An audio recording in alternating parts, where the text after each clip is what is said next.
বিসমিল্লাহির রহমানির রহিম। আল্লাহ তাআলা সূরা বাকারার ১৭ নং ও ১৮ নং আয়াতে প্রথম শ্রেণীর মুনাফিকদের জন্য একটি উপমা এবং ১৯ ও ২০ নং আয়াতে দ্বিতীয় শ্রেণীর মুনাফিকদের জন্য আরেকটি উপমা পেশ করেছেন। অতঃপর আল্লাহ তাআলা বলেন, ইয়া আইয়ুহান নাসু উবুদু রাব্বাকুমুল্লাযী খলাকাকুম ওয়াল্লাযীনা মিন ক্বাবলিকুম লাআল্লাকুম তাত্তাকুন। এই আয়াত দ্বারা শুরু করে সমগ্র মানবজাতিকে উদ্দেশ্য করে এক আল্লাহ তাআলার ইবাদত, আল কুরআনের উপরে ঈমান আনার আহ্বান, আল কুরআন সম্পর্কে চ্যালেঞ্জ ও মুমিনদের জন্য পরকালীন সুসংবাদ নিয়ে ২৫ নং আয়াত পর্যন্ত আলোচনা করা হয়। অতঃপর আলোচিত উপমাদয়ের ব্যাপারে মুনাফিকদের প্রশ্নের উত্তর দিয়ে আল্লাহ তাআলা বলেন, ইন্নাল্লাহা লা ইস্তাহি আন ইয়াদরিবা মাসালাম মা বাউদা ফামা ফাওকাহা فأما الذين آمنوا فيعلمون أنه الحق من ربهم وأما الذين كفروا فيقولون ماذا أراد الله بهذا مثلا يضل به كثيرا ويهدي به كثيرا وما يضل به إلا الفاسقين الذين ينقضون عهد الله من بعد ميثاقه ويقطعون ما أمر الله به أن يوصل ويفسدون في الأرض أولئك هم الخاسرون ইন্নাল্লাহ লা ইস্তাহি, নিশ্চয়ই আল্লাহ তাআলা লজ্জাবোধ করেন না, আইয়াদরিবা মাসালাম মা বাউদাতান ফামা ফাওকাহা, মশা অথবা তদপেক্ষা ক্ষুদ্রতর জিনিস দ্বারা উপমা পেশ করতে। ফাআম্মাল্লাযীনা আমানু ফায়ালামুন, সুতরাং যারা ঈমান এনেছে তারা বিশ্বাস করে, আন্নাহুল হাক্কু মির রাব্বিহিম, এ উপমা তাদের রবের পক্ষ হতে খুবই স্থানোপযোগী হয়েছে। ওয়াআম্মাল্লাযীনা কাফারু ফায়াকুলুন, এবং যারা কুফরি করে তারা বলে, মাযা আরাদাল্লাহু বিহাযা মাসালা, এইসব নগণ্য বস্তুর উপমা দ্বারা আল্লাহ তাআলা কী বা উদ্দেশ্য নিয়েছেন। আল্লাহ তাআলা জবাবে বলেন, ইউদিল্লু বিহি কাসীরা ওয়া ইয়াহদি বিহি কাসীরা, তিনি এই উপমাসমূহ দ্বারা অনেককে পথভ্রষ্ট করেন, ওয়া ইয়াহদি কাসীরা, এবং অনেককে পথ প্রদর্শন করেন, ওয়ামা ইউদিল্লু বিহি ইল্লাল ফাসিকিন, এবং তিনি ফাসিক ব্যতীত অন্য কাউকে পথভ্রষ্ট করেন না। আল্লাযীনা ইয়ানকুদুনা আহদাল্লাহি মিন বা'দি মিসাকি, যারা আল্লাহ তাআলার সঙ্গে দৃঢ়ভাবে প্রতিজ্ঞাবদ্ধ হওয়ার পরে তা ভঙ্গ করে, ওয়ায়াকতাউনা মা আমারাল্লাহু বিহি আন ইউসাল, এবং ওইসব সম্পর্ক ছিন্ন করে যা আল্লাহ তাআলা রক্ষা করার নির্দেশ দিয়েছিলেন। ওয়ুফসিদুনা ফিল আরদ, এবং তারা ভূপৃষ্ঠে ফাসাদ সৃষ্টি করে। উলাইকা হুমুল খাসিরুন, তারাই হলো পূর্ণ ক্ষতিগ্রস্ত। যদিও এই আয়াতদ্বয়ে পৃথক কোনো উপমা বর্ণনা করা হয়নি, মানে কোনো জিনিসকে অন্য কোনো জিনিসের সাথে সরাসরি তুলনা করা হয়নি, তবুও মুফাসসিরগণ এই আয়াতদ্বয়কে আল কুরআনের উপমাসমূহের অন্তর্ভুক্ত করেন। কারণ এই আয়াতদ্বয়ের মাধ্যমে আল্লাহ তাআলা মুনাফিক ও কাফিরদের উপমা সম্পর্কে ভুল ধারণা ভেঙে দেন এবং আমসাল কুরআনকে আরও শক্তিশালী হিসেবে তাদের সামনে পেশ করেন। এই বিষয়টা আয়াতে শানে নুজুল দ্বারাও বুঝে আসে। আল্লাহ তাআলা মুনাফিকদের বৈশিষ্ট্যসমূহ বর্ণনার পরে উপমা দিয়ে তাদের স্বভাবসমূহ স্পষ্ট করলেন। এরপরে আবার কুরআন নিয়ে তাদের চ্যালেঞ্জ দিলেন। তারা আল্লাহ তাআলার চ্যালেঞ্জ গ্রহণ না করে বরং অন্তরের কপটতার দরুন আল কুরআনের মধ্যে খুঁত বের করার দারুণ ফন্দি আটল। আল কোরআনের উপরে প্রশ্ন তুলে বলল যে মহান আল্লাহ তো মহান সত্তা, তিনি তো সর্বশ্রেষ্ঠ, তিনি তো সর্বোৎকৃষ্ট, তিনি কিভাবে আলোচিত উপমাদয়ের মতো নগণ্য ও ক্ষুদ্র উপমাসমূহ পেশ করতে পারেন। এর জবাবেই উপরোক্ত আয়াতদ্বয় আল্লাহ তাআলা নাজিল করেন। অন্য আরেকটি মত হল, যখন মুনাফিকেরা পবিত্র কুরআনে মাকড়সা, মাছি, মশা ও গোলামের মতো উপমা সংবলিত আয়াতসমূহ শুনতে পায়, তখন আল্লাহ তাআলা তাদের অন্তরের সংশয় দূর করতে এই আয়াতদ্বয় নাজিল করেন। আল্লাহ তাআলা আমাদের জন্য কোনো বিষয়কে সহজভাবে উপস্থাপনের জন্য ছোট ছোট মশামাছি বা তার চেয়েও তুচ্ছ কোনো কিছুর মাধ্যমে উপমা পেশ করতে লজ্জাবোধ করেন না, বরং এর মাধ্যমে নিষ্কলুষ হৃদয়ের অধিকারী ব্যক্তির ঈমান আরও বৃদ্ধি পায়। কিন্তু অজ্ঞ ও একগুঁয়ে লোকেরা এসব উপমা দেখে আরও অবাক হয়, মনে করে এমন তুচ্ছ জিনিস দিয়ে উপমা দেওয়া আল্লাহ তাআলার জন্য শোভা পায় না। অথচ এটা অস্বাভাবিক কিছু নয়, কারণ উপমা ব্যবহারের উদ্দেশ্য হলো কোনো অর্থ পরিষ্কারভাবে তুলে ধরা, উদ্দেশ্যকে পর্দা থেকে সরিয়ে সামনে আনা, বিমূর্ত বিষয়কে দৃশ্যমান কিছুর সাথে মিলিয়ে বোঝানো। যে বিষয়ের জন্য উপমা দেওয়া হয় তা যদি শ্রেষ্ঠ ও মহৎ হয় তবে তার উপমাও মহৎ কিছু দিয়ে আসে, আর যদি ক্ষুদ্র ও তুচ্ছ হয় তবে তার উপমাও তেমন কিছুর মাধ্যমে আসে। সুতরাং উপমার মধ্যে মহত্ব ও হীনতা নির্ভর করে যে বিষয়ের জন্য উপমা দেওয়া হয়েছে তার প্রকৃতির উপর। যেমন সত্য যেহেতু স্বচ্ছ, জ্যোতির্ময় ও উজ্জ্বল, তাই তাকে আলো ও নূরের মাধ্যমে বোঝানো হয়েছে, আর মিথ্যা যেহেতু তার বিপরীত, তাই তাকে অন্ধকারের মাধ্যমে উপমা দেওয়া হয়েছে। আয়াতের শাব্দিক বিশ্লেষণ। ইন্নাল্লাহ লা ইস্তাহি, আয়াতাংশে ইন্না দ্বারা তাকিদ বোঝানো হয়েছে, যেহেতু আয়াতটি সংসার নিরসনের জন্য নাজিল করা হয়েছে। ইস্তাহি শব্দের অর্থ হল শরম পাওয়া, লজ্জাবোধ করা। তবে হায়া শব্দের প্রকৃত শাব্দিক অর্থ নিয়ে মতভিন্নতা রয়েছে, কেননা ভয়, লজ্জা, সংশয় ও সংকোচকেই হায়া বলা হয়। কোনো কাজ করলে নিন্দিত হওয়ার ভয়ে অন্তরে সংকোচ তৈরি হয়, তাহলে এই শব্দটি আল্লাহ তাআলার সাথে সম্পর্কিত হতে পারে না। বরং এখানে ইস্তাহি শব্দটি বাধা মনে করা, অযথা বরত্ব দেখিয়ে বিরত থাকা অর্থে ব্যবহৃত হয়েছে। সুতরাং আয়াতের অর্থ হবে আল্লাহ তাআলা মশা মাছির মতো ছোট জিনিস দ্বারা উদাহরণ দিতে নিজের জন্য বাধা মনে করেন না। আইয়াদুরিবা মাসালা, উদাহরণ দিতে বা উপমা পেশ করতে। মা বাউদাতান ফামা ফাওকাহা, আয়াতাংশে মা হলো ইসমে মৌসুল, যা আল্লাদি অর্থে ব্যবহৃত হয়েছে। বাউদাতুন শব্দ অর্থ হলো মশা। শব্দটি একবচন, যার বহুবচন হচ্ছে বাউদুন, এবং শব্দের মূল হচ্ছে বাদুন, যার অর্থ তুচ্ছ কিছু। যেহেতু মানুষের স্বাভাবিক কথাবার্তায় ছোট কোনো প্রাণী বা তুচ্ছ কোনো প্রাণী সাধারণত মশাই ব্যবহার হয়ে থাকে, তাই সেখান থেকে আস্তে আস্তে বাদুন শব্দটি মশার অর্থে পরিচিতি লাভ করে। ফামা ফাওকাহা, এবং তদূর্ধ্ব যা কিছু আছে। আয়াতাংশে ফা হলো ফায়ে আতেফা, হরফে আতফ বা সমুচ্চ অব্যয়ের পূর্বাংশ হলো বাউদা, এবং মা হলো মায়ে জায়েদা, যা শুধু অর্থের মধ্যে তাকিদ প্রদানের জন্য ব্যবহৃত হয়েছে। সুতরাং ফামা ফাওকাহা এর দুটি অর্থ হতে পারে। এক, ফামা ফাওকাহা ফি সিগরি, ক্ষুদ্রতা ও তুচ্ছতার দিক দিয়ে উপরে। তখন আয়াতের অর্থ হবে আল্লাহ তাআলা মশামাছি বা তার চেয়েও কোনো ছোট কিছুর দ্বারা উদাহরণ দেওয়া থেকে নিজেকে বিরত রাখেন না। দুই, ফামা ফাওকাহা ফিল ইযমি ওয়াল কিবার, শ্রেষ্ঠত্ব ও বৃহদায়তনের দিক থেকে উপরে। তখন আয়াতের অর্থ হবে আল্লাহ তাআলা মশামাছি বা তার চেয়েও বড় কোনো কিছুর দ্বারা উদাহরণ দেওয়া থেকে নিজেকে বিরত রাখেন না, কেননা মানুষের সাধারণ কথাবার্তায় মশামাছি তুচ্ছ ও ছোট প্রাণী হিসেবে ব্যবহার হয়ে আসছে। এছাড়া পবিত্র কোরআনে উপমা সংবলিত আয়াতসমূহের মধ্যে সবচেয়ে ছোট প্রাণী হিসেবে মশার ব্যবহারই এসেছে। ইমাম তাবারিও এই অর্থ গ্রহণ করেছেন। উভয় অর্থই সহি ও গ্রহণযোগ্য।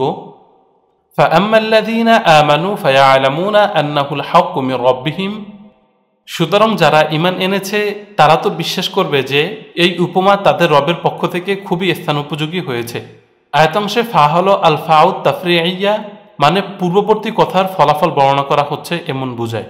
অতএব যারা ঈমান এনেছে তারা জানে এই উপমা মহান রবের পক্ষ থেকে সত্য উপমা।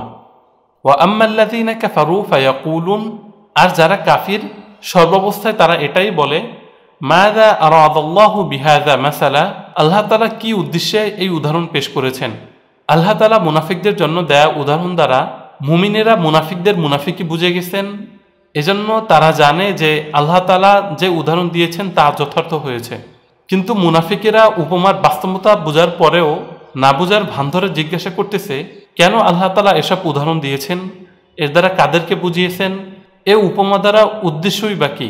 তাই আল্লাহ তাআলা মুনাফিকদের এমন প্রশ্নের জবাবে উপমা প্রদানের কারণ হিসাবে বলেন ইউদিল্লু বিহি কাসীরা ওয়া ইয়াহদি বিহি কাসীরা, এই উপমা দ্বারা তিনি অনেককে গোমরাহ করেন এবং এই উপমা দ্বারাই তিনি অনেককে পথ প্রদর্শন করেন।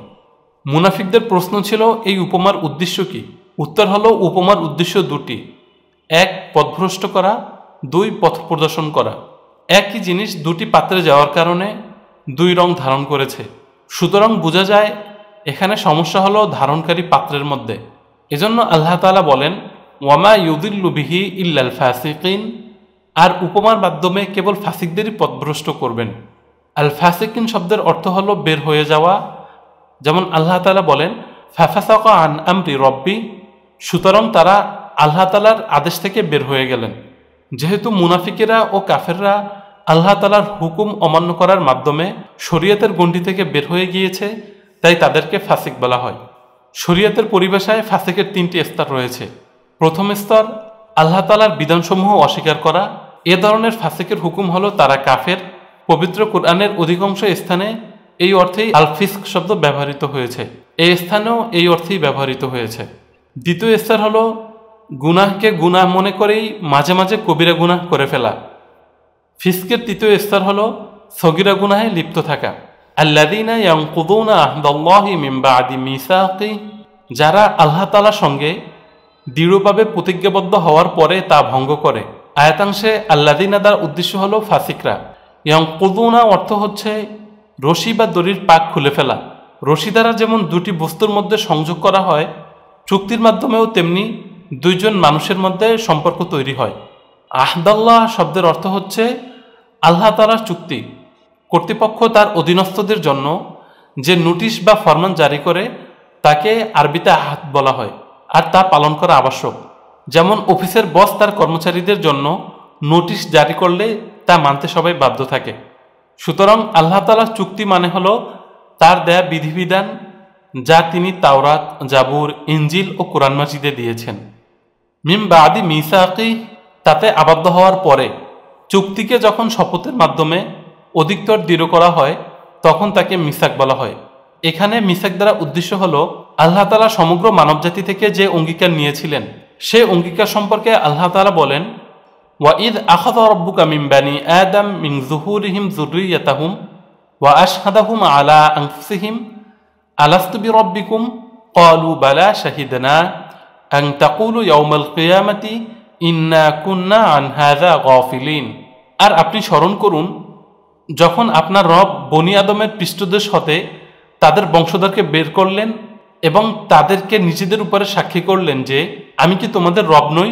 তারা বলল, হ্যাঁ, আমরা সাক্ষী দিলাম আপনিই আমাদের রব, যাতে কিয়ামতের দিন তোমরা বলতে না পারো যে নিশ্চয়ই আমরা এ ব্যাপারে উদাসীন ছিলাম। ওয়ায়াকতাউনা মা আমারাল্লাহু বিহি আইয়ুসাল, এবং ওইসব সম্বন্ধ ছিন্ন করা যা অবিচ্ছিন্ন রাখতে আল্লাহ তাআলা নির্দেশ দিয়েছেন। এখানে সম্পর্ক ছিন্ন করা দ্বারা রাসূল করিম সাল্লাল্লাহু আলাইহি ওয়াসাল্লাম থেকে নিজের সম্পর্ককে ছিন্ন করা উদ্দেশ্য।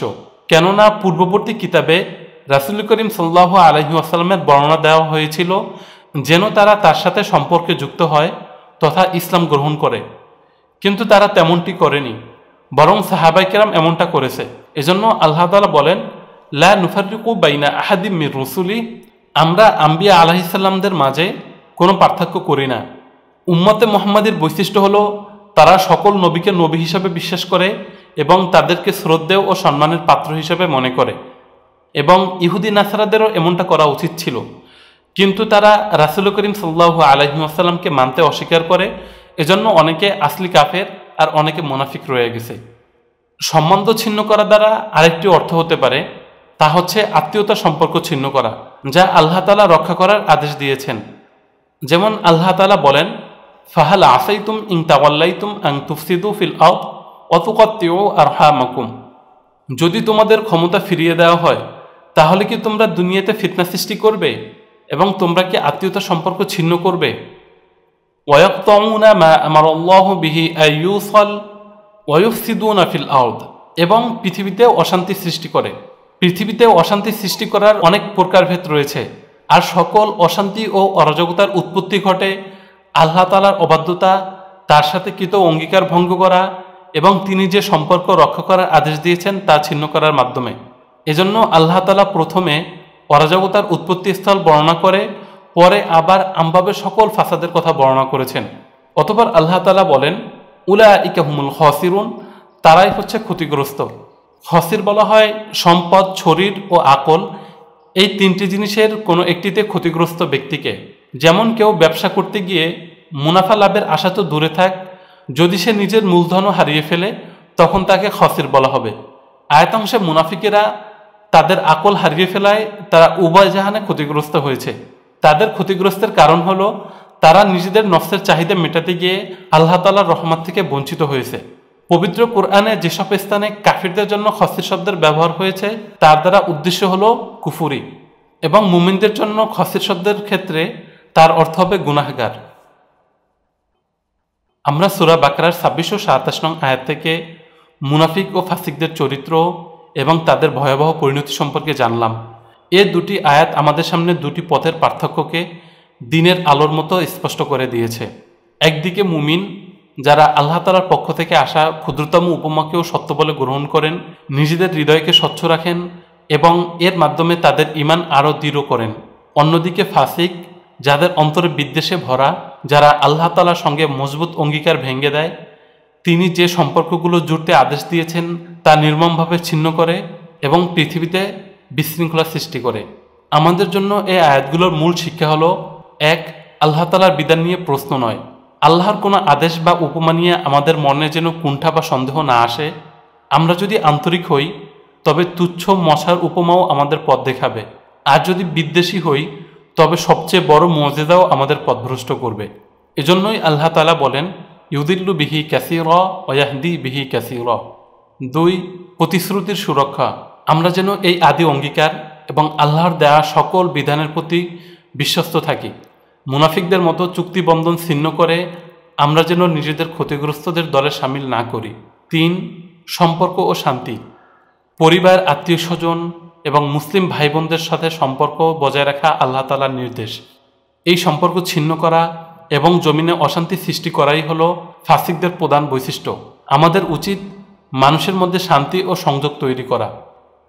সুতরাং আমরা আল্লাহ তাআলার কাছে প্রার্থনা করি, তিনি যেন আমাদের সেই মুমিনদের অন্তর্ভুক্ত করেন যারা সত্যকে সরল চিত্তে গ্রহণ করে এবং মুনাফিকদের মতো অঙ্গীকার ভঙ্গকারী ও পৃথিবীতে অশান্তি সৃষ্টিকারী ক্ষতিগ্রস্ত দল থেকে আমাদের রক্ষা করেন। আমিন।